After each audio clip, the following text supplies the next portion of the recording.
wabarakatuh. Nama budaya, salam kebajikan.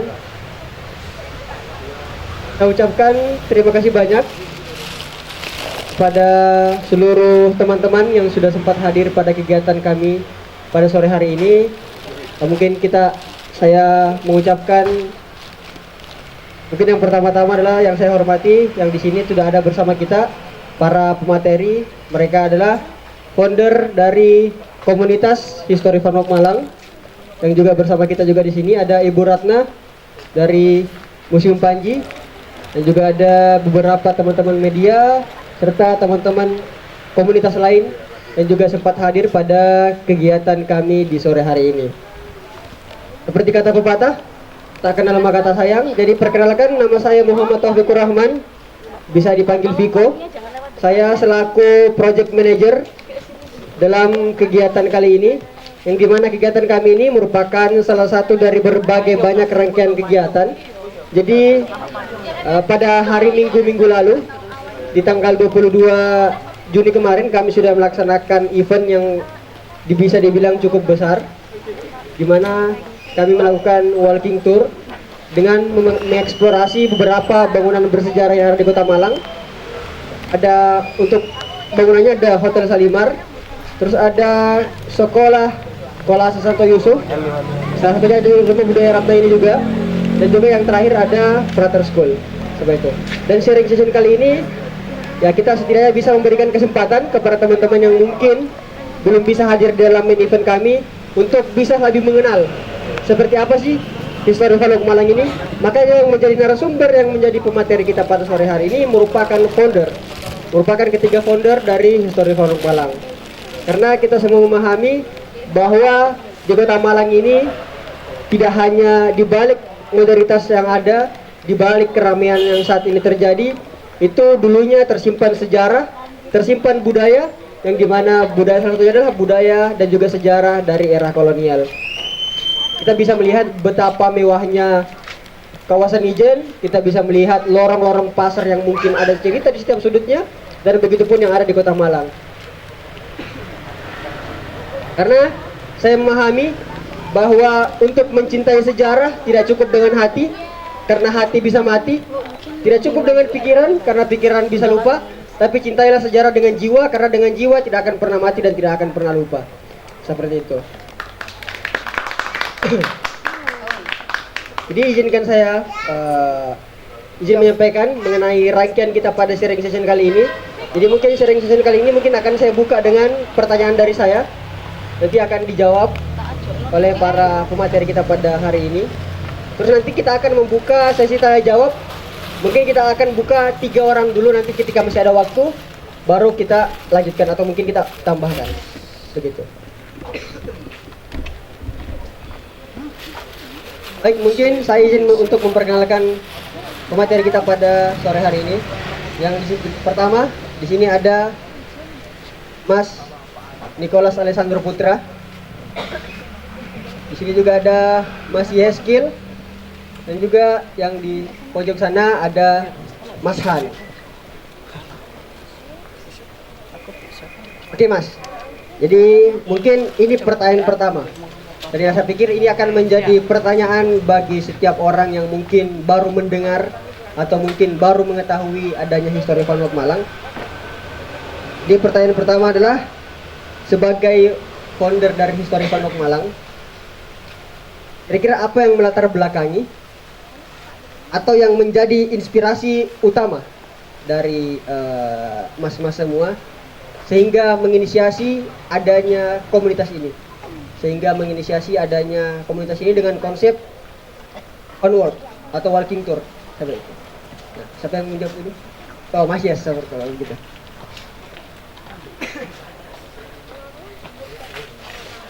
Oke, selamat pagi semuanya. Selamat sore semuanya.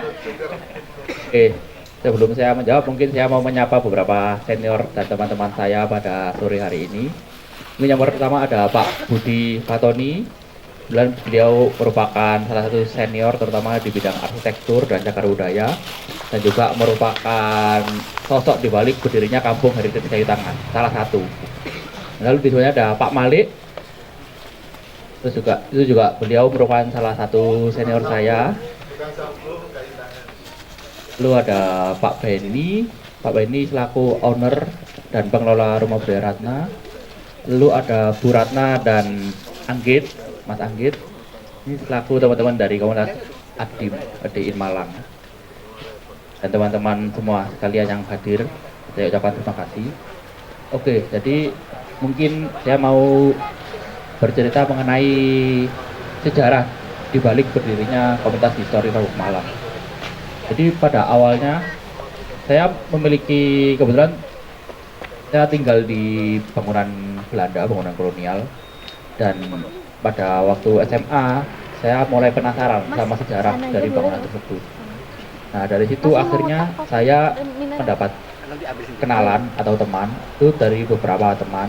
Jadi ada Mas Anggi, terus juga ada yang punya admin Malang Heritage, Mas Dwi, terus juga ada Pak Akbar, terus ada Mas Han juga. Jadi kita akhirnya membuat WA group dan saling bertukar data.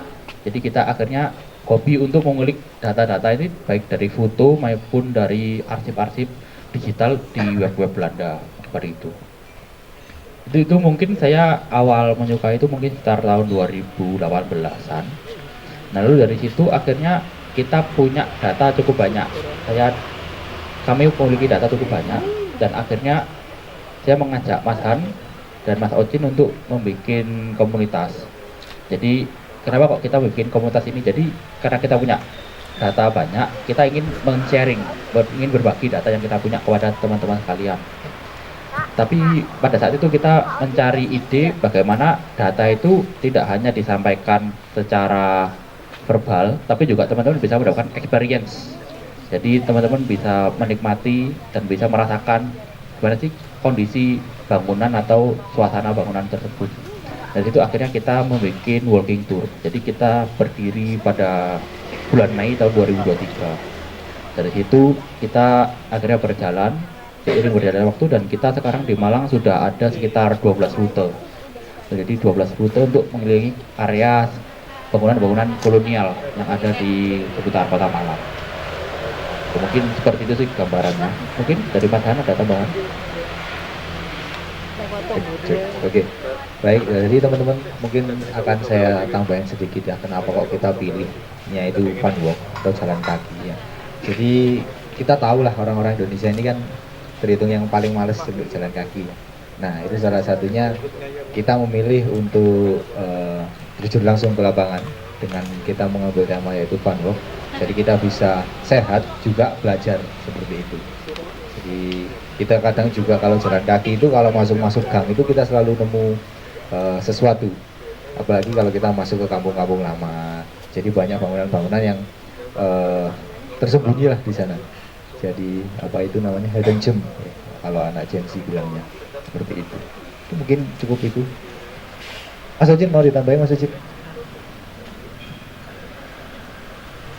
Cik, komunitas kami ini bikin komunitas kan selalu datang dari rasa keresahan ya, menambahkan dari Mas Han juga keresahan kami karena kurangnya banyak orang Indonesia yang kurang senang jalan kaki. Akhirnya kita bikin mengkombinasikan beberapa irisan seperti jalan kaki, histori dan arsitektur juga fotografi. Jadi kami bikin komunitas ini bisa inklusif, bisa menampung semua harapan dan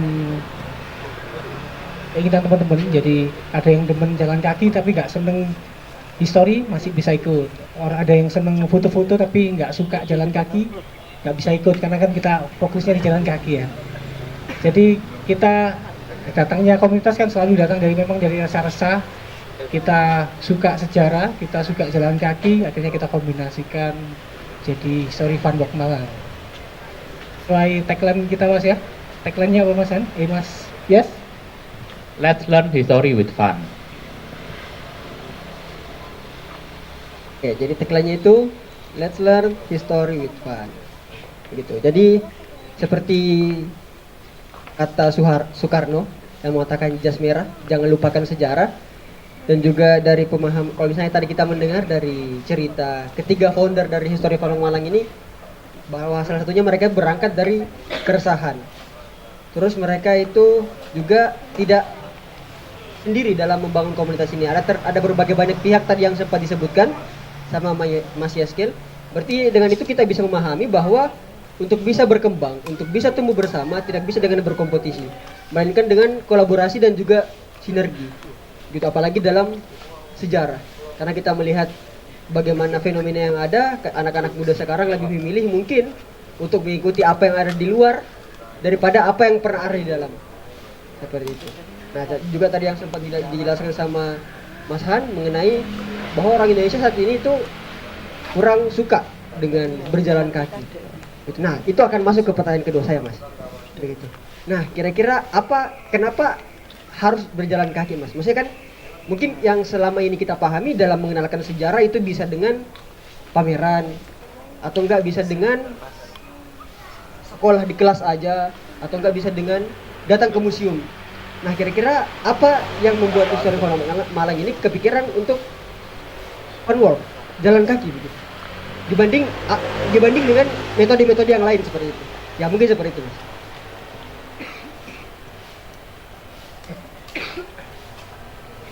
Cek. Ya, jadi kita pilih jalan kaki itu karena satu, kita tentu jauh lebih sehat dan kita meningkatkan kesadaran akan bahwasanya jalan kaki itu juga penting. Nggak selamanya harus kemana-mana itu naik sepeda seperti itu. Kemudian juga kita kalau jalan kaki itu kita lebih dapat experience. Jadi kita langsung terjun ke spot-spot yang kita sudah tentukan. Kemudian kita juga kalau berkesempatan masuk ke dalam gedung tersebut, kita juga akan eksplorasi gedung tersebut. Jadi seperti itu. Kemudian juga salah satunya kalau kita masuk ke gang-gang juga itu jauh lebih mobile untuk jalan kaki. Seperti itu. Mas Yes, ada yang mau tidak? Nah, mungkin saya sedikit menambahkan. Jadi selain daripada apa yang disampaikan sama Mas Han, dengan berjalan kaki juga itu melatih kita untuk lebih peka terhadap kondisi lingkungan sekitar. Jadi mungkin banyak teman-teman atau mungkin saya pun juga kadang tiap hari lewat jalan itu dengan berkendara motor. Tapi ketika kita jalan kaki, akhirnya kita menemukan ada suatu hal yang mungkin kita nggak notice dari bangunan-bangunan tersebut. Entah mungkin ada plakat atau entah ada tulisan tertentu yang akhirnya kita mengetahui, oh ternyata di sini tuh ada kisah menarik lainnya. Jadi selain kita naik kendaraan dan berjalan kaki, kita dapat melihat lebih dekat dari suatu bangunan atau suatu situs bersejarah yang ada di Malang.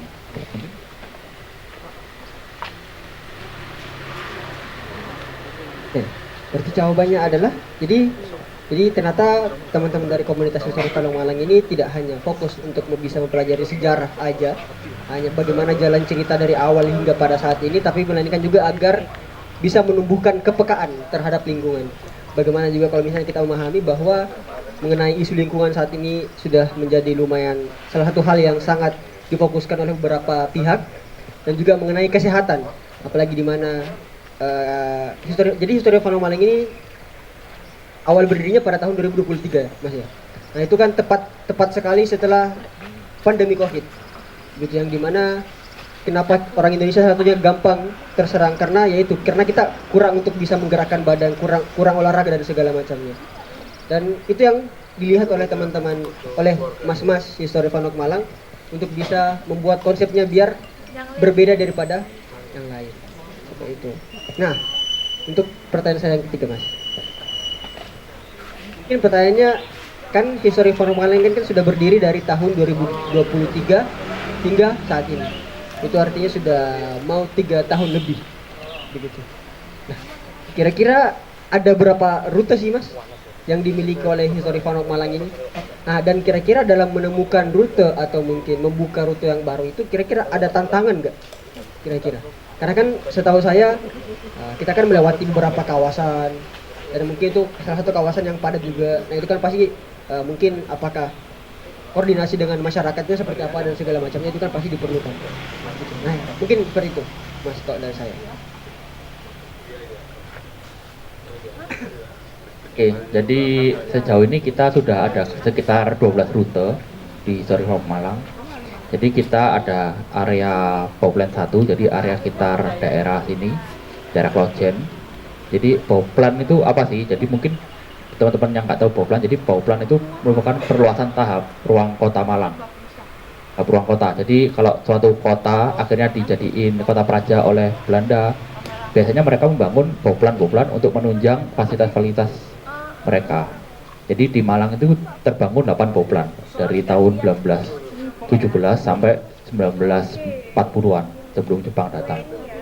Nah dari situ akhirnya kita mencoba untuk membuat rute dari Bauplan salah satunya. Jadi kita ada rute Bauplan 1. Jadi di sini dikenal dengan nama Oranje Ber. Jadi Ber itu kawasan, Oranje itu nama dinasti kerajaan. Jadi di sini nama jalannya merupakan nama keluarga kerajaan Belanda. Ini di sini salah satu contohnya Jalan Diponegoro ini Jalan Willemstraat. Lalu juga ada Jalan Kartini itu Jalan Juliana. Lalu juga ada Jalan Wilhelmina, Jalan Emma, Jalan Maurits, Jalan Sofia dan lain sebagainya. Jadi yang nama-nama raja dan ratu Belanda itu area Bauplan 1. Lalu di Bauplan 2 itu ada namanya areanya Gubernur General Ber. Jadi nama-nama Gubernur Jenderal Hindia Belanda. Jadi area tersebut terdapat di sekitar Balai Kota. Jadi dari alun-alun Balai Kota terus ke Pasar Burung Splendid sampai ke Jalan Pajajaran. Tuh, jadi nama-namanya itu kisaran kayak San Peter Plain, lalu Denders Boulevard, lalu ada Spelman, Metzuker, dan lain sebagainya. Itu Bauplan 2. Lalu Bauplan 3 kita belum buka, karena Bauplan 3 ini kompleks pemakaman sukun. Jadi mungkin kita juga lagi ngulik-ngulik data, mungkin ada beberapa data yang cukup menarik sebetulnya. Kita emang juga lagi PR juga karena di situ mungkin banyak nyamuk dan lain sebagainya. Jadi mungkin kalau buat grupnya cukup ramai itu mungkin kayaknya kita harus prepare lebih lagi. Itu daerah Bauplan 3. Lalu Bauplan 4 itu ada di area Sarangan. Itu Bauplan dibilang Bauplan yang tidak sukses. Jadi kenapa tidak sukses? Karena pada masa zaman Belanda itu mereka terkendala oleh pembebasan lahan. Jadi lahannya terbangun itu tidak sesuai harapan. Jadi lahannya hanya sedikit itu di sekitar area lapangan Sarangan, sekitar daerah itu. Lalu Bauplan 5 itu di area Stadion Gajayana. Jadi itu dikenal dengan nama Sport Park. Jadi kompleks olahraga dan sekarang merupakan kompleks olahraga tertua di Indonesia. Jadi dibangun tahun 1924 dan selesai mungkin sekitar tahun 28 semua fasilitasnya. Seperti itu. Jadi itu meliputi daerah Jalan Sumbing, Jalan Tenis, Jalan Tangkuban Perahu, Jalan Semeru sama Jalan Kawi. Sama ada Jalan Bromo di situ. Terus area Bauplan 6 itu Archipelago Bird atau Ellendenburg. Jadi kawasan yang dinamai dengan nama-nama kepulauan. Jadi ada Jalan Celebes, itu Jalan Sulawesi, lalu ada Jalan Borneo, sekarang Jalan Kalimantan, lalu ada Jalan Java, itu sekarang menjadi Nusa Kambangan, dan ada kepulauan-kepulauan lain kayak Taman Riau dan lain sebagainya. Terus setelah Bauplan 6 ada area Bauplan 7. Nah, Bauplan 7 ini area yang paling luas, jadi area Ijen Boulevard. Jadi ini dikenal dengan nama Bergenberg. Jadi Berg itu gunung, kawasan yang diambil dengan nama gunung, pegunungan. Jadi ada Jalan Merapi, Jalan Ijen, Jalan Dempo, Jalan Guntur, dan lain sebagainya. Nah, karena kawasan ini cukup luas, jadi kita bisa mecah 3 rute di situ. Jadi ada area Ijen bagian selatan, lalu Ijen bagian tengah ke barat, sama Ijen bagian utara. Seperti itu. Lalu ada lagi di area area Bauplan 8 itu area pabrik. Jadi di sekitar daerah Pegadaian terus pemadam kebakaran ke arah Janti. Tapi kita cuma lewat sedikit. Jadi biasanya itu digabung dengan rute daerah Jomboran. Lalu selain daripada Bauplan itu kita juga ada rute lain itu seperti rute Celaket dan Sekolah Koryesu. Itu cukup banyak peminatnya karena Sekolah Koryesu sendiri juga dia memiliki cerita yang cukup padat dari tahun 1900 seperti itu. Lalu juga ada area kayu tangan dan alun-alun. Ini pun juga kita pecah 2 rute biasanya karena cukup kompleks, jadi cukup padat karena di tiap bangunan pasti ada ceritanya kalau di Kayu Tangan. Karena pada masa Belanda merupakan area pertokoan, area perekonomian untuk warga Belanda. Lalu setelah itu ada area pecinan, area pasar besar. Itu biasanya kita juga jalan ke arah Kampung Temenggungan sama eksplor ke Klenteng. Jadi Klenteng itu juga merupakan salah satu bangunan tertua di Kota Malang yang dibangun tahun 1825. Jadi kita sama ada jalan buah-buahan. Jadi itu dibangun sama orang-orang dari komunitas AMBY. Itu untuk menanggulangi orang-orang pada tahun 30-an terjadi krisis Malaysia. Akhirnya mereka membangun perumahan dengan ukuran yang lebih kecil agar bisa lebih terjangkau dibeli sama orang-orang pada masa itu yang terkena krisis. Oke, mungkin Mas Han mau berbicara. Oke, mungkin menyambung pertanyaan tadi ya Mas ya, untuk buka rute baru ya, dan kendalanya apa. Ya, jadi kita punya kepikiran itu kita bikin baru itu area selatan ya Mas ya, termasuk di daerah rumahnya Mas Anggit ini, di daerah Monalegi dan sekitarnya, itu kita masih rencanakan. Jadi salah satunya itu, kemudian yang kedua adalah di Lawang. Nah cuman untuk kedua rute ini kita harus prepare-nya lebih, karena tentu kita nggak bisa untuk jalan kaki Mas ya, kecuali kalau Lawang ya. Kalau Lawang masih agak rapat lah ya, tapi kontur jalannya juga naik turun, agak naik, nggak ada yang turun. Kemudian ya itu sih, cuman rencana kita buka dua rute itu, dan kendalanya kita soal transportasi sih, seperti itu Mas Ujin.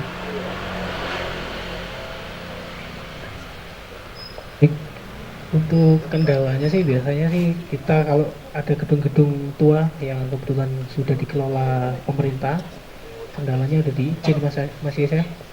Kita kadang izin, beberapa tempat itu izin nggak bisa langsung hari itu langsung rilis, kadang juga nggak bisa pas harinya juga nggak bisa rilis izinnya. Jadi kita banyak adaptif di situ. Kendala lainnya kalau di kampung sih selama ini nggak ada komplain dari warga, malah warga penasaran, selalu bertanya, Mas ini dari mana, ini acara apa gitu. Kendala lain mungkin kalau kita banyak melewati jalan yang termasuk rute cepat, rute banyak kendaraan, padat kendaraan, di faktor keamanan sih Mas. Jadi trotoar di Malang kita tahu nggak semua wilayah di Malang trotoarnya baik. Jadi kadang-kadang kita harus mau nggak mau harus mengambil jalannya kendaraan bermotor, dan juga itu nggak aman karena kita sudah edukasi teman-teman untuk satu lajur aja biar nggak terlalu lengah. Tapi kadang kan karena banyaknya peserta jadi kita kadang membludak, jadi pakainya lumayan menguasai jalan gitu. Mitigasi buat itu sih kita biasanya membatasi jumlah peserta sekitar 30-40 peserta Mas ya, itu maksimal. Jadi biar kalau kita masuk wilayah kampung juga nggak terlalu mengganggu warga, kalau di jalan juga nggak terlalu meludak gitu. Mungkin kendalanya itu sih Mas. Tadi sudah kita dengar bersama, ternyata Histori Malang ini sudah memiliki 12 rute, yang dimana ada 1, 2, dan sampai 12, dan juga beberapa tantangan. Jadi kita setidaknya mengetahui bahwa ternyata teman-teman ternyata mas-mas dari Histori Malang ini cukup melakukan riset yang bagus dalam membuka rute yang baru.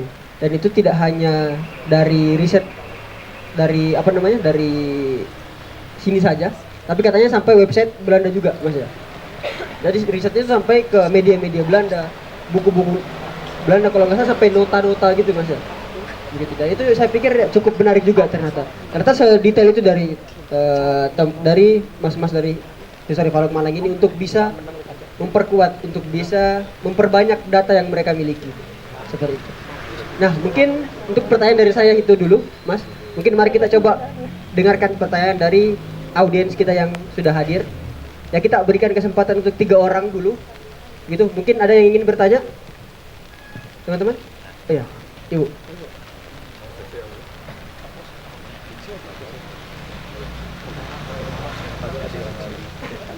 Assalamualaikum warahmatullahi wabarakatuh. Nama saya Astrid dari Bekasi. Aku nanya, apakah di Kota Malang ada museum yang menjelaskan tentang sejarah Kota Malang enggak ya? Karena kemarin saya coba cari itu agak susah ya, menemukan museum yang menceritakan tentang sejarah Kota Malang. Kebetulan saya juga penggemar sejarah dan suka ikut walking tour kalau di Jakarta. Dan terus apakah dari History Fun Walk Malang ada kiat-kiat ya buat ngajak anak-anak muda untuk lebih mencintai museum gitu. Ya, terima kasih.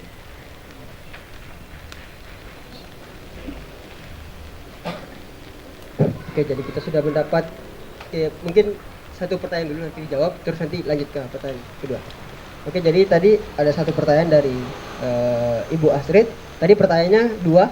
Yang pertama, apakah ada museum yang dimana museum ini memperkenalkan mengenai Kota Malang?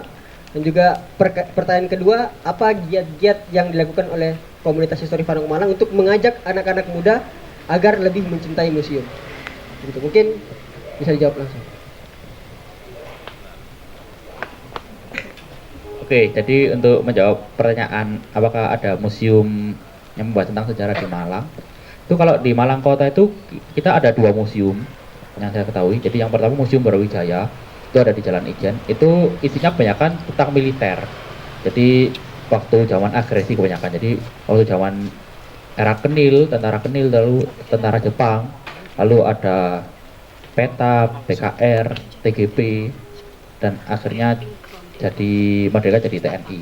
Jadi itu kebanyakan isinya tentang militer sama peralatan perang. Lalu ada lagi Museum Pupurwa, itu adanya di Suhat, di belakangnya RSUB. Nah kalau itu kebanyakan barang-barang era klasik. Jadi itu barang-barang kayak arca, lalu prasasti yang kebanyakan ditemukan di sekitar area Kota Malang, itu dikumpulkan jadi satu dan ditaruh di Museum Pupurwa. Jadi kalau untuk sejarah sendiri, museum sejarah sendiri, kalau saya belum pernah nemu sih di Malang Kota. Mungkin kalau di daerah kabupaten ada Museum Panji, itu mungkin bisa dikunjungi. Ini ada Bu Ratna, kebetulan mengelola. Jadi itu ada membahas sejarah Malang dari eranya Ken Arok ya, Bu ya. Saya boleh jawab ya. Kalau di Malang, museum yang menceritakan tentang Malang itu sebenarnya kita lihat ada Museum Malang Tempo dulu yang ada gabung sama Museum Inggil. Nah, Resto Inggil maksudnya. Nah, itu bercerita tentang Malang. Jadi mulai Malang yang diceritakan sama Mas tadi, dan sampai masa revolusi itu ada di Museum Malang Tempo dulu. Itu ada di depannya Rawon Nguling, Bu, ya. Kalau Museum Pupurwa memang bercerita tentang Malang, tapi itu masa klasik. Penemuan-penemuan masa klasik. Kalau di Museum Brawijaya memang militer, lebih ke militer, seperti itu. Terima kasih. Oke, pertanyaan kedua tadi, apa giat-giat yang dilakukan oleh History Fun Walk Malang untuk mengajak anak-anak muda agar lebih mencintai sejarah dan museum? Ya, cek. Oke, jadi kita akui kita sedikit kurang di sana, Mas Yas ya. Kita pernah satu kali, Ibu, kita pernah kolaborasi itu dengan Museum Brawijaya. Jadi kita adakan nonton bareng video-video Kota Malang waktu zaman kolonial. Kemudian juga ada yang terakhir itu kita nonton waktu agresi militer. Kemudian setelah itu rencana kita berkeliling untuk mengitari museum atau melihat benda-benda di dalam museum. Nah, yang jadi kendala di sana kita jujur sepi minat, Ibu. Ya, itu. Ya, jadi kita waktu bikin acara itu kita sangat minim peminatnya. Jadi mungkin itu bisa jadi PR ya Mas ya, untuk kedepannya kita rencanakan lagi lebih baik seperti itu, Ibu.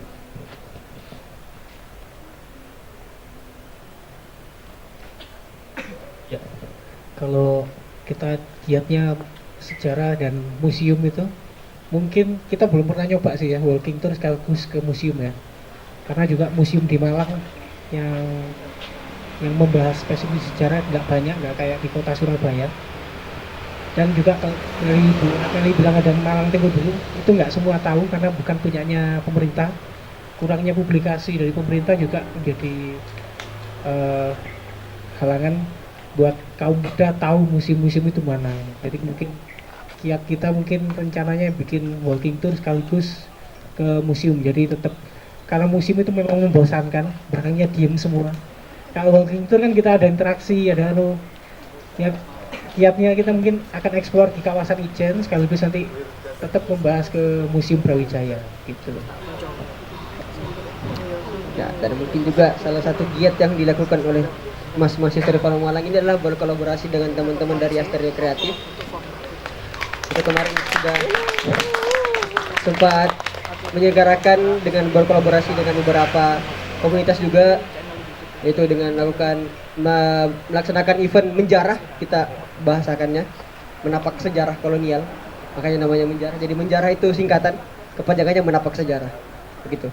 Oke, mungkin bisa langsung aja ke pertanyaan yang kedua tadi dari mbaknya. Kalau boleh saya tambahkan, di Malang Raya itu ada 29 museum. Itu ya. Ada 29 museum.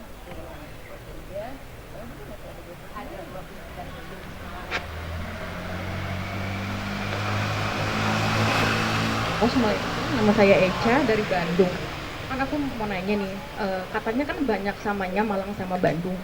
Selain dari arsitektur, apa namanya? Lupa. Nah, itu apa aja sih yang detail-detail samanya? Terus bedanya, ada yang beda nggak dari Malang sama Bandung?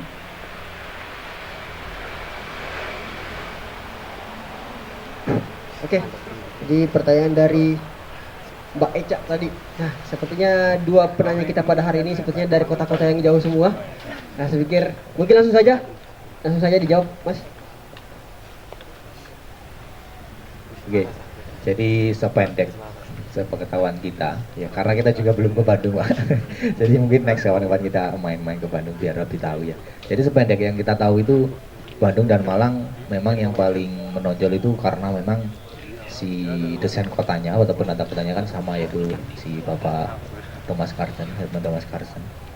Kemudian kalau di sana juga mungkin elevasi tanahnya sama tingginya dengan Malang ya. Jadi ya kurang lebih dingin lah. Ya, cuman untuk ya sama-sama dikelilingi sama gunung juga. Kemudian juga kalau di Malang ini ada kayu tangan, di Bandung ada Braga, seperti itu. Ya mungkin sependek itu sih yang saya tahu. Mungkin Mas Yes ada mau ditambahkan? Oke, jadi mungkin tadi benar apa yang dikatakan Mas Han. Jadi kenapa kok mirip? Karena penata ruangnya itu sama, tata ruang kotanya, namanya Herman Thomas Carson. Jadi di Pulau Jawa ini ada 3 kota yang dijuluki Bergstad van Java. Jadi kota yang dikelilingi oleh gunung. Itu ada Malang, Bandung, sama Magelang. Dan tipikal 3 kota ini, mereka ini jadi kota pertahanan. Karena terletak di atas, jadi kalau ada musuh datang, kota-kota ini bukan benteng terakhir di provinsi mereka untuk diserang. Seperti itu. Jadi makanya akhirnya Belanda mendesain kota ini jadi kota pertahanan pada awalnya. Jadi makanya kalau kita lihat kayak di Malang, itu yang dibangun dulu kawasan Rampal, itu kawasan militer. Seperti itu. Lalu setelah itu akhirnya berkembang menjadi kota wisata. Karena orang-orang Belanda ini dia kan di daerah pesisir cukup panas. Dan sedangkan kalau di negaranya sendiri itu terdapat 4 musim, di mana ada musim dingin, jadi mereka musim salju, jadi mereka kayak ingin mencari hiburan di tempat-tempat yang dingin. Dari itu akhirnya muncullah kota-kota ini sebagai kota wisata. Seperti itu. Dan kawasan ini juga akhirnya berkembang itu sekitar tahun 20-an. Jadi sekitar tahun 20-an akhirnya cukup banyak yang diekspansi, yang dibangun. Makanya kalau kita lihat dari desain arsitekturalnya juga, akhirnya banyak sekali bangunan-bangunan di kota Malang sama kota Bandung itu dia punya ciri khas gaya arsitektur itu Art Deco atau New Bowen atau Modern Streamline. Jadi ini desain-desain yang cukup ngetren tahun 20-an sampai tahun 40-an. Seperti itu. Itu juga fun fact yang cukup menarik, di Malang sama Bandung itu merupakan kota dengan uji coba aspal pertama di Hindia Belanda. Itu di mana tahun 1920 itu di aspal beton, itu diuji coba di kawasan kayu tangan sama Braga. Seperti itu. Jadi mungkin itu sih yang kenapa kok jadi akhirnya Malang sama Bandung jadi kota vibe-nya mirip, itu mungkin seperti itu. Dan juga Herman Thomas Carson ini juga dia membangun kawasan ini karena dikelilingi gunung, dia akhirnya sumbu imajinernya ke arah gunung tersebut. Dan juga dia mendesain rumah itu pada era 30-an itu rumah tipe villa. Jadi mana rumah ini dia ada halaman dan rumahnya itu dibikin kayak yang atapnya meruncing. Jadi itu sekitar tahun 30-an. Jadi mungkin sekitar kalau dilihat seperti kawasan daerah Ijen seperti itu. Jadi akhirnya makanya vibes-nya itu mirip karena didesain seperti itu.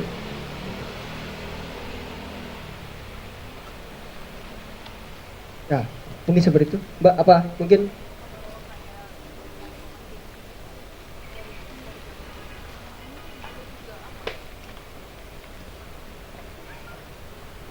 Oke, jadi untuk Jengki, kalau Jengki itu merupakan arsitektural Indonesia. Jadi asli Indonesia. Jadi arsitektur itu muncul setelah Indonesia merdeka. Lalu para arsitek-arsitek muda Indonesia pada saat itu ingin memiliki identitas baru. Karena negara Indonesia itu baru merdeka. Akhirnya pada tahun 50-an berkembanglah arsitektur Jengki. Ini Jengki itu dia arsitektur yang mendobrak pakem-pakem Belanda. Jadi mungkin kayak kalau di bangunan Belanda kayak gini, mereka bangun batu kali itu hanya untuk fondasi. Nah kalau di Jengki dia bisa bikin batu kali itu sampai ornamen sampai ke ujung atap seperti itu. Terus juga kalau kita lihat dari jendela dan ventilasinya itu mereka cenderung trapesium. Terus juga ada sudut-sudut tertentu yang memiliki kemiringan. Lalu kadang ada yang dari depan itu tampak segi 5 atau segitiga, ada yang bentuknya seperti itu. Itu juga ciri khas yang paling mudah ditemui itu bentuk atapnya itu ada ada tonjolannya, jadi nggak sama rata seperti itu. Terus juga mungkin kita nanti di tanggal 6 Juli itu ada event kita membahas tentang arsitektur Jengki sih. Itu jadi itu ada di area Jalan Buah-Buahan. Jadi emang kalau kita lihat di peta lama juga Jalan Buah-Buahan itu baru dibangun dari Jalan Kebundung ke arah timur, yang ke arah barat masih kosong. Dan kalau kita telusuri sekarang, emang yang di area barat itu kebanyakan rumah-rumah Jengki. Jadi dibangun setelah Indonesia merdeka, sekitar tahun 50-an. Seperti itu. Mana? Pak, apakah sudah menjawab? Oke, mungkin bisa ada pertanyaan lagi untuk satu orang penanya lagi. Nah, dari Bapak yang ada di belakang sana. Sini aja ya, suara saya biasa kampanye. Assalamualaikum warahmatullahi wabarakatuh.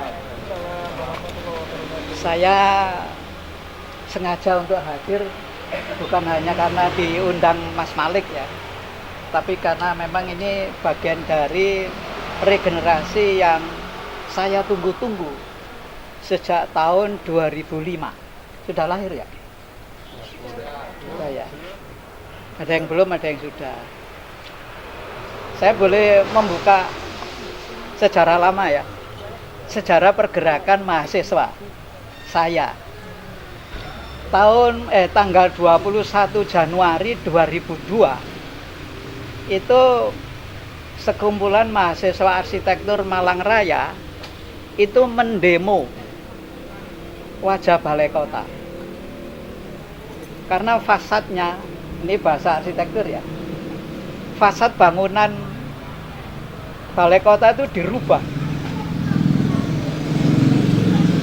Mahasiswa arsitektur Semalang Raya itu prihatin, demo.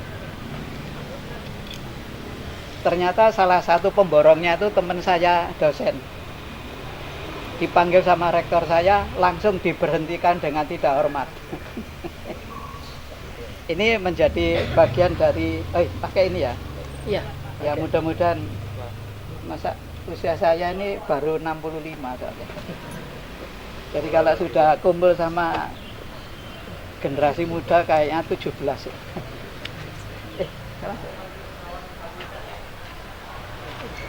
Gak apa-apa, suara saya masih terdengar ya? Oh. Soalnya saya biasa kalau ngajar dengan mahasiswa itu jarang saya itu ada di dalam ruangan. Karena rata-rata mahasiswa kalau dalam ruangan itu pakai gadget terus nggak perhatian, minta lulus. Tapi yang penting ijazahnya harus difotokopi kan. Jangan diperpanjang. Artinya bahwa 2002 itu mahasiswa sudah belajar peduli. Akhirnya saya harus belajar kan gitu ya. Sampai saat ini. Baru aja saya di PHK karena sudah nggak menarik bagi mahasiswa gitu ya. Ini bangga saya. Bangga artinya di kalangan generasi anak dan mungkin ada yang tadi saya ngajak cucu. Tapi karena di sini cucu saya itu suka rame, jadi daripada mengganggu diajak jalan-jalan sama orang tuanya. Mas Hesel tadi sudah menyinggung tentang Boklet. Karena saya belajar arsitektur dan kota, selalu membaca tentang Boklet, 8 Boklet. Mas Hesel bisa menyampaikan. Mas Hesel ini adalah generasi setelah kami iseng-iseng gitu ya, menggagas kampung kayu tangan itu iseng-iseng kok. Ya Mas Hesel ya, enggak serius kok sama Mbak Ratna ini, Mas Malik ini. Iseng-iseng aja, jalan-jalan aja. Karena saya bosan kalau saya memberikan nilai lulus pada mahasiswa, tapi kalau mereka nggak berkeringat, apa artinya, apa kata dunia ya kan itu. Sudah biasa. Sehingga banyak orang yang mengkritik pada saya, sukanya mahasiswa diajak keluar kota. Enak kan? Saya biar bisa lirik sana lirik sini ya. 8 Boklet itu menjadi dasar. Bisa jadi Mas, peta Boklet itu saling cek ya. Ada 2 kota yang memiliki, Malang dan Bogor. Yang lainnya belum dapat saya. Ini teman saya Pak William Vroegop sekarang posisi di Belanda. Pak Willem, Anda harus cari data tentang Malang. Dia memang mempunyai beberapa dokumen-dokumen Malang, bahkan Indonesia. Sekarang dokumen itu juga tersimpan dengan bagus. Artinya tadi komunitas Histowalk itu bisa nanti bersama. Saya tidak berani bertanya ya. Kita ngobrol bareng aja ya. Bahwa beberapa dokumen komentar di media lebih banyak saya itu tidak belajar, tapi lebih banyak mengkritisi. Karena sudah waktunya harus saya kritisi. Sehingga apa? Malang ini sebenarnya sudah mendunia gitu. Ketika dokumen tadi yang sudah ditata oleh Thomas Carsten itu tidak dijaga dengan bagus gitu. Salah satunya adalah konsepnya Boklet tadi itu tidak terjaga. Sehingga tahun 2005 saya yang menolak alun-alun Kota Malang sebagai peninggalan Mataram Islam itu dulu tahun 2005 tanggal 30 Oktober itu mau dibangun bawah tanah alun-alun Junction. Pernah dengar nggak? Pernah. Saya yang menolak, ada dokumennya. Bukan saya sok kepingin terkenal, enggak, sudah enggak musim saya harus dikenal. Saya tolak. Karena kalau alun-alun itu akan dibuatkan alun-alun bawah tanah, hancur sudah ruang terbuka hijau yang ada di Kota Malang. Ada. Setelah itu saya menulis buku, punya konsep namanya Taman Miniatur Malang Tempo Dulu. Ada 7 konsep di dalamnya dan semua adalah local wisdom. Kemarin saya ngobrol di sini sama Mas Firman ya. Insya Allah kalau memang deal, kami akan mewujudkan itu. Lokasinya sudah siap, tinggal sing duwe ojir sing. Ini untuk disambungkan. Artinya diskusi tadi itu akan menjadi satu dokumen penting bagi kita, bukan saya. Tadi Mbak Ratna cerita tentang Museum Purwo. Saya iseng-iseng sama mahasiswa, ayo jalan-jalan di Kalimewe, ayo gitu ya. Jalan-jalan aja supaya anak-anak bisa selesai kuliahnya gitu. Akhirnya tahun berapa itu ada lomba kampung tematik. Saya iseng-iseng aja. Akhirnya menghasilkan sebuah konsep yang sekarang ini tempat itu sebagai tempat untuk ini bantengan itu apa? Berot. Sekarang ini di sana Nah, di sana akhirnya konsep yang saya usulkan iseng-iseng aja menjadi bambu mewek, Pak. Saya nggak tahu kalau kali mewek itu justru informasinya ada di Museum Purwo. Ternyata kali mewek itu salah satu toponimi tentang potensi Empu Purwo. Empu Purwo itu orang tuanya Ken Dedes ya, Mbak Ratna? Ya. Ketika Ken Dedes itu disandra Tunggul Ametung lewat kali mewek gitu loh. Percaya nggak? Nggak percaya ya harus ke bambu mewek gitu ya. Ini adalah hasil karya mahasiswa. Saya hanya memprovokasi aja. Sehingga kalau hari ini, diskusi hari ini bisa bersambung dengan komunitas Histowalk, itu akan lebih bagus. Saya akan sumbangkan beberapa pemikiran-pemikiran saya. Mau dibuat apa silahkan. Buat apa saya simpan, gak ada manfaatnya. Silakan. Artinya bahwa ini harus bersambung. Ya. Saya mengenal Ibu Ratna ketika saya diajak ngobrol di lorong ini. Ngobrol lama itu sama Mbak Ratna. Jadi tempat ini insya Allah apa yang pernah kami diskusikan di lorong ini. Jadi luar biasa. Jadi tidak hanya sekedar rumah budaya Ratna, tapi saya ikut ngobrol sama Bu Ratna di sini. Jadi karya-karya beliau akhirnya apa? Ini amalnya jariah gitu. Apalagi dengan generasi-generasi yang rata-rata ini, yang paling muda usia berapa? Ini cucu saya berarti. Tadi cucu saya ke sini karena cucu saya itu rame, akhirnya diajak ngobrol, diajak. Artinya gini, teman-teman narasumber, lanjutkan. Banyak kemasan-kemasan yang lebih kreatif. Tadi jalan-jalan, iya. Karena saya tahun 59 baru lahir. Itu lahirnya di Kampung Kayu Tangan, Hazel. Nah, di rumahnya Mas Hazel itu dulu pabrik es ya. Saya dulu kalau mau dapat duit, kula es di rumahnya Mas Hazel. Kula es didol nang ngene di alun-alun. Jual satu tremos itu isinya berapa itu? Mungkin 25 atau lebih. Berarti ini mek situ, gue seneng kan? Itu tulaknya dulu di rumahnya Mas Hazel sana. Nah, kenapa jalan-jalan? Jadi kayu tangan, pecinan, mule. Jadi istilahnya PKM. Pecinan, kayu tangan, mule. Jadi jalan-jalan. Jadi tempatnya sekarang istilahnya kan uklam-uklam loh. Dulu namanya Ngelencer. Ngelencernya ya sepanjang kayu tangan, pecinan, janjiannya di alun-alun. Jadi kenapa alun-alun saat itu kami pertahankan tidak boleh ada bangunan bawah tanah? Karena itu adalah tempat ruang publik. Salah satu yang sekarang kerennya pada menjaga pelestarian ruang terbuka hijau.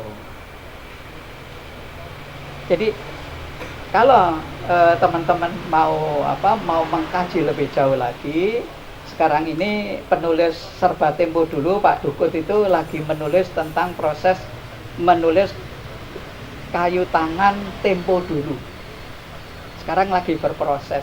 Ini kisah-kisah ketika saya dulu masih SD, SMP itu banyak kisah di situ.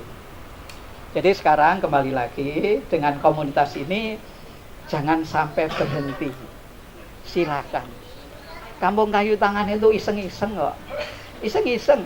Ya gitu, saya ngajak mahasiswa ke sana karena kedahsyatannya Facebook ya ketika itu akhirnya banyak wisatawan dari mancanegara ya Mas Hazel ya. Dan datang. Itu loh kedahsyatan komunitas dan komunitas sampai saat ini. Jadi begitu Kayu Tangan viral dan segalanya, saya sudah lari itu, hijrah aja.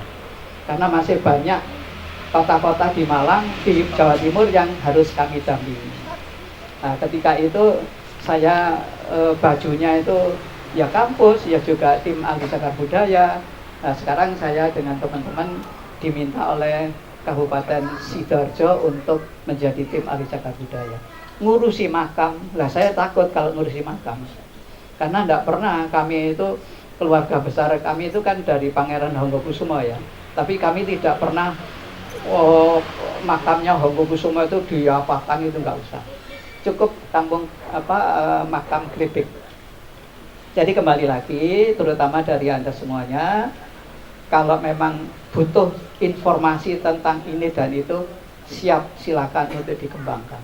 Karena itu kan bagian dari. Nah, sekarang saya ingin mewujudkan 7 konsep tadi itu dalam satu kawasan wisata yang berbasis artifisial, berbasis budaya tapi artifisial, bukan langsung. Karena ada satu buku namanya buku toponimi, tulisannya Pak Lutfi sama Pak Dr. Reza, itu bisa dimiliki untuk menambah wawasan prasejarah sampai kolonial. Saya kira itu ceramah atau ngobrol. Silakanlah. Kalau memang ada yang perlu untuk saya mampu menjawab, saya akan jawab dengan kemampuan saya. Terima kasih ya, sukses semuanya. Oke, jadi itu dia tadi. Saya ucapkan terima kasih banyak Bapak Budi Fatoni. Beliau ini salah satu merupakan senior kita semua. Ya, kita tadi sudah mendengarkan bagaimana beliau ketika bahwa beliau ini awalnya iseng-iseng katanya untuk menggarap Payu Tangan ini, tapi bisa kita rasakan manfaatnya sampai saat ini.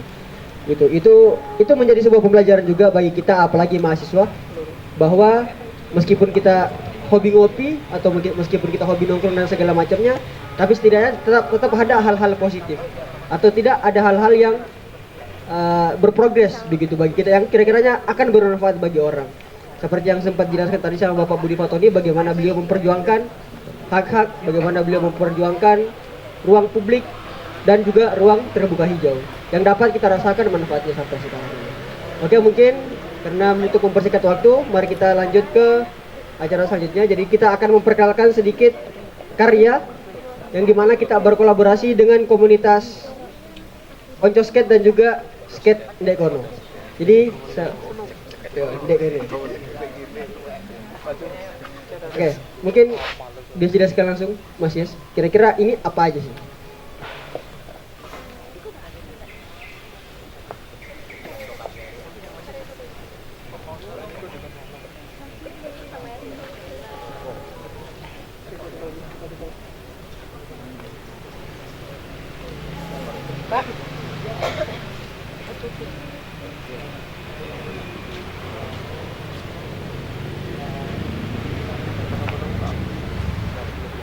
Oke. Jadi ini adalah salah satu hasil karya dari teman-teman skating ini.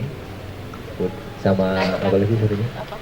Konco Skate ya itu. Jadi ada 2 teman-teman dari skate. Ini adalah hasil dari teman-teman tersebut. Jadi ini adalah foto lama yang kemudian di skate ulang oleh teman-teman skate. Jadi foto ini nampakkan sebuah apa ini? Dokar ya. Kita sebut dokar yang berhenti persis di hook atau ujung dari Juliana Strat atau yang sekarang jadi Jalan Kartini ya Mas Yesa. Nah, yang ingin saya ceritakan, jadi bangunan yang ada di belakang atau di background gambar tersebut itu adalah salah satu hotel. Jadi hotel dulu bernama Hotel Pension Villa San Soci, teman-teman bisa lihat. Jadi seperti itu modelnya. Jadi ini adalah salah satu hotel yang merupakan kelas 1 pada saat itu. Dulu berada di Juliana Strat nomor 2, 4, dan 6. Jadi 3 komplek dijadikan satu. Jadi cukup besar. Memang rumahnya persis di ujung jalan atau di hook ya. Nah, sebenarnya kita nggak punya data pasti tentang kapan hotel tersebut dibuka. Cuman kita punya 2 acuan, yaitu peta di tahun 1914 dan 1923. Jadi kalau kita lihat di peta 1914 itu notasi dari hotel ini belum terbangun seperti itu. Tetapi pada peta 1923 notasi dari hotel ini sudah ada. Jadi asumsi kita hotel ini berdiri di atas 1914, nggak sampai 1923 seperti itu. Ya, jadi ini peta di tahun 1923 yang tadi saya sebut. Jadi hotel itu berada di Julianastad, di ujung persis itu, lokasinya di situ. Nah, hotel ini itu sekarang jadi SMAI. Kalau teman-teman mungkin tahu, persis di ujung itu. Ada alumni SMAI di sini? Ada? Ya, jadi hotel ini dulu termasuk hotel kelas 1. Jadi di dalam satu kamarnya itu terdapat wastafel seperti itu. Kemudian juga ada ruang, ada banyak fotonya Mas saja. Nah, dilihat. Ini salah satu interior ya. Jadi ini adalah interior dari hotel tersebut. Ada Itzal, ini kayak ruang makan ya, ruang makannya hotel. Kemudian juga ada rekreasi Itzal. Ini mungkin semacam kayak apa ya? Iya, tempat-tempat untuk bersantai gitulah seperti itu. Kemudian juga ada entry, pintu masuk atau lobby. Dan juga satu lagi ada di belakang mas itu. Nah, itu kantornya. Jadi hotel ini memang kalau kita lihat adalah hotel kelas 1, sama seperti hotel Splendid, kemudian hotel Pelangi yang dulu bernama Hotel Palace, Hotel Astor juga yang sekarang jadi Kodim di Jalan Bromo seperti itu. Jadi di dalam ruangan atau di dalam setiap kamar itu terdapat wastafel. Jadi dulu wastafel itu salah satu barang mewah seperti itu. Kemudian untuk kamar mandi itu di luar ya Mas ya. Jadi hotel-hotel kebanyakan dulu itu kamar mandinya itu di luar karena memang pada saat itu si apa itu namanya orang-orang Belanda ini kan higienis ya. Jadi mungkin ada beberapa yang entah mungkin di luar Malang, ada yang di dalam, tapi kebanyakan itu di luar karena memang mereka ingin pisahkan yang namanya tempat tidur dan kamar mandi atau notabene kan kotor seperti itu. Jadi kurang higienis. Jadi biasanya di luar seperti itu. Kemudian juga si hotel ini sempat juga menyewakan garasinya teman-teman. Jadi karena garasinya memang agak luas ya sepertinya. Jadi dulu disewakan satu hari itu 1 gulden atau 1 florin. Untuk 1 bulannya itu jauh lebih murah, sekitar 20-an gulden kalau nggak salah. Nah ini memang dikhususkan untuk apa itu namanya menir-menir yang memang waktu di sini garasinya mungkin nggak cukup atau gimana, itu mereka membuka seperti itu. Jadi bisa disewakan. Apa lagi ya? Oh, ditambahkan Mas Sis? Oke. Oh iya, jadi kita akan ada kuis seputar apa yang tadi barusan saya bahas tentang Hotel Sansoji. Kemudian juga ada beberapa obrolan yang kita bahas juga. Kita ambil 3 ya Mas Sis. Kita akan ambil 3 pertanyaan. Nanti ada hadiah menarik, yaitu berupa beberapa voucher ya Mas Sis, dan postcard juga. Ya kita untuk mempersingkat waktu mungkin ya. Kenapa Mas? Oke, kuis pertama. Pertanyaan pertama untuk teman-teman, mungkin ada yang masih ingat tanggal dan tahun kita berdiri di Story Pondok Malang? Bulan dan tahun. Ya Mas? Mei 2023. Betul Mas Jas? Betul. Oke Mas. Mas siapa? Mas Hasan. Mas Ahmad. Oh, tahan dulu ya. Nanti aja. Oh, iya. Tahan dulu Mas ya. Nanti kita kasih hadiahnya, yaitu berupa beberapa voucher. Pertanyaan kedua.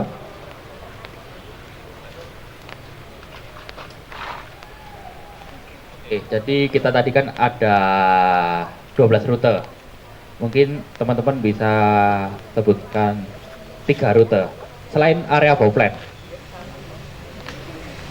Tuh. Oke, mungkin ada yang bisa menjawab. Dari 12 rute cukup sebutkan 3 saja.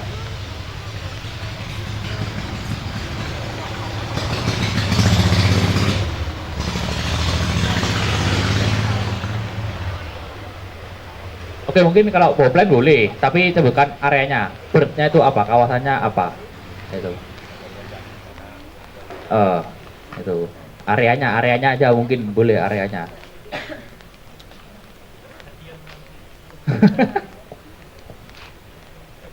Oke. Kalau nggak ada mungkin kita ganti pertanyaan aja deh.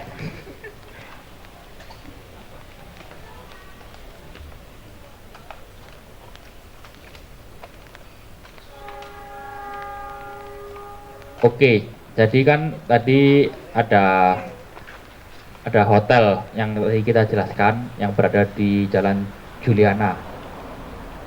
Mungkin teman-teman bisa angkat tangan. Apa nama hotelnya tadi? Ya, yang barusan dibahas ini, yang barusan dibahas.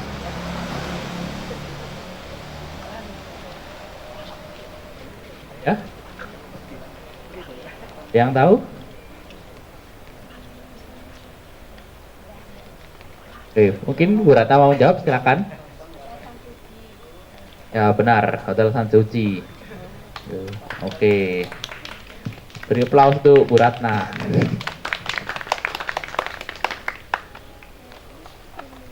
Oke. Nggak spesifik di Malang aja, jadi sebutkan salah satu gubernur jenderal yang pernah ada di Indonesia.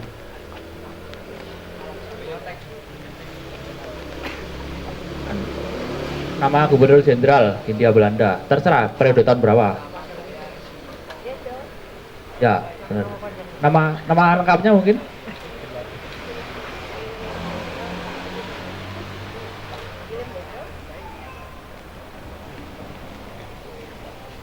Mungkin Herman Willem Gendels, Jan Pieter Soetboer, terus Jan Bonifacius van de Jong. Oke, siap. Oke, sekian. Oke, mungkin untuk teman-teman tadi yang berhasil menjawab kuis dan juga yang pernah bertanya, yang bertanya ada Bu Astrid sama Mbak Eca, mungkin bisa ke depan. Kita ada hadiah, sedikit hadiah untuk teman-teman semua.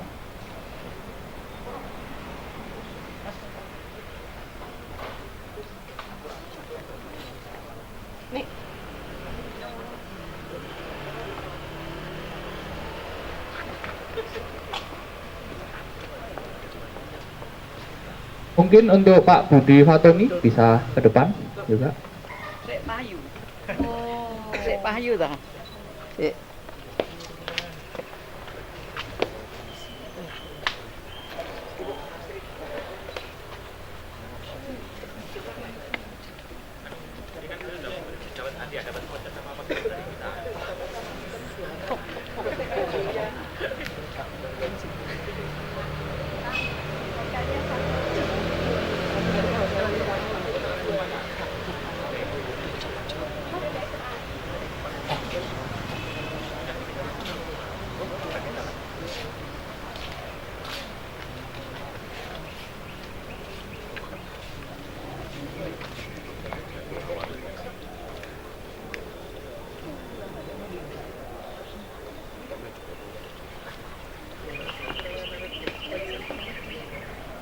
Ditunjukkan gitu ya? Ya boleh.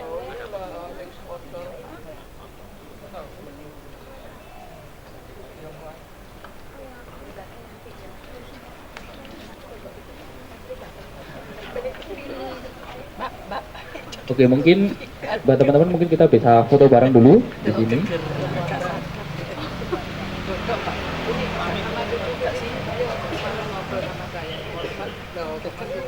Kemarin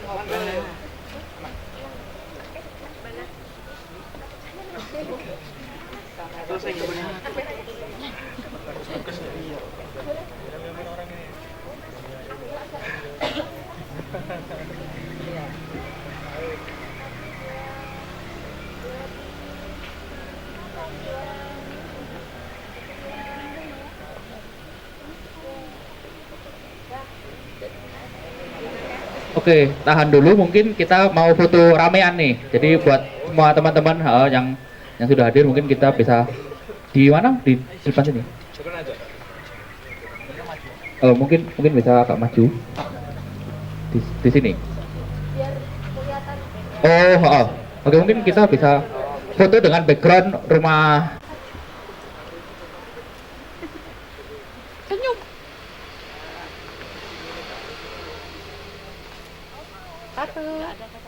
Mana dulu? Yang mana?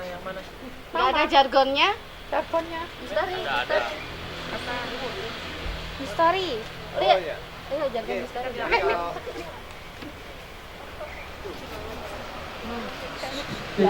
Lahat.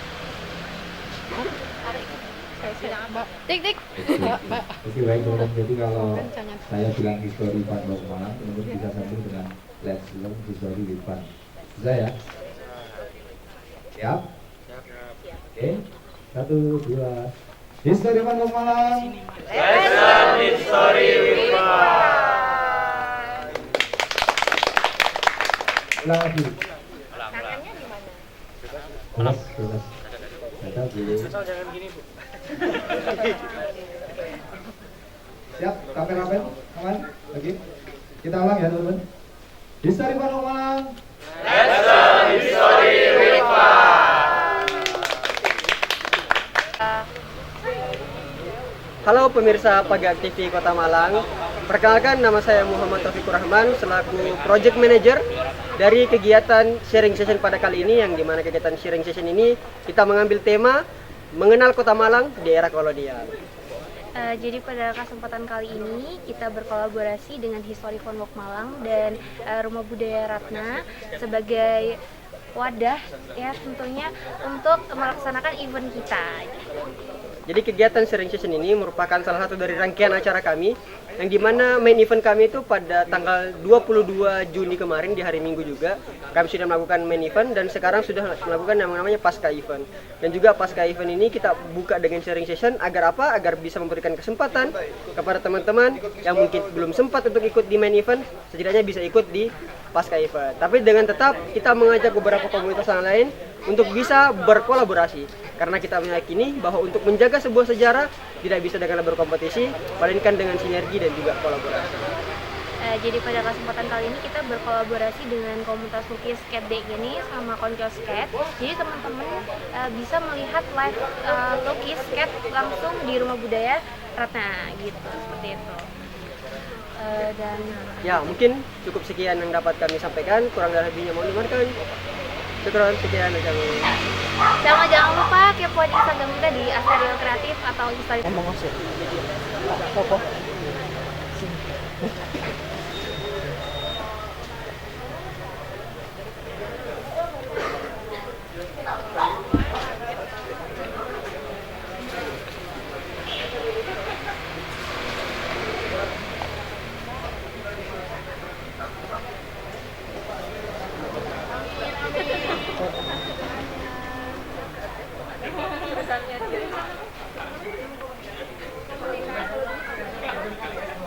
Belas 14 aku turun lahir dulu. 16 14 aku turun lahir.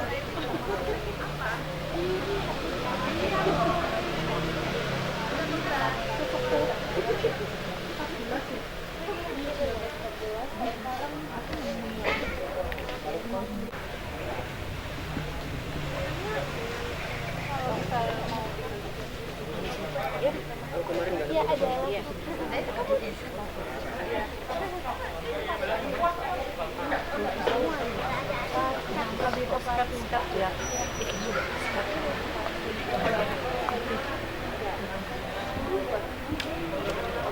Mana sini? Baru. 5 menit deh. 3 menit. Iya boleh 3 menit.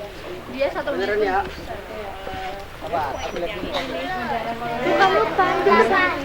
Baru dikit cuma 1. Mas Lukis bisa nggak cuma di depan saja, bisa di dalam juga di Rumah Budaya Ratna. Ada perpustakaan ataupun di tempat baca buku itu bisa di situ untuk kelas lukisnya. Terima kasih.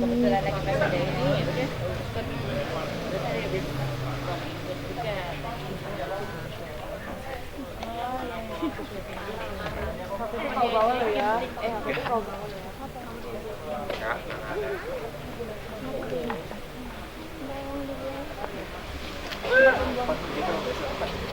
Dosen juga baca. Kebetulan baru purna setahun yang lalu. Ini kalau anak-anak semester 3 itu sketsa UM apa?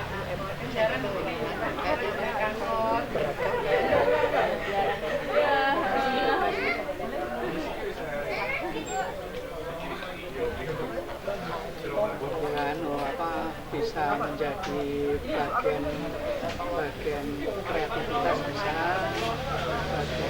bagian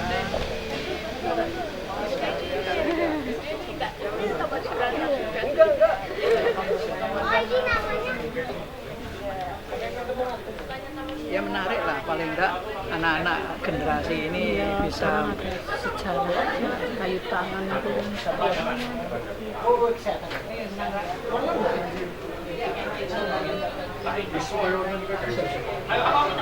Aplikasinya. Oke. Perpanjangan. Tapi aplikasinya. Gambar. Aku mau ini mau itu. Oh no. Oke.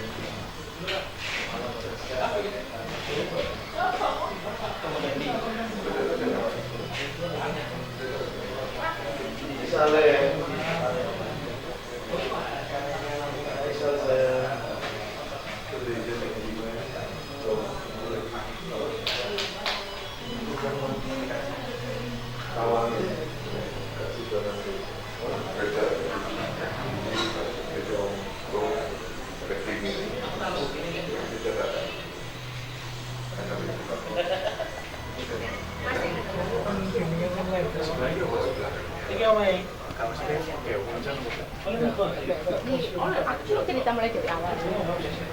Enggak, maksudnya iki mau sing isine kok. Isi inspirasi sing mau. Abang Apri, Asosiasi Perdagangan Rumah. Agri. Iya, iya, iya. Ya,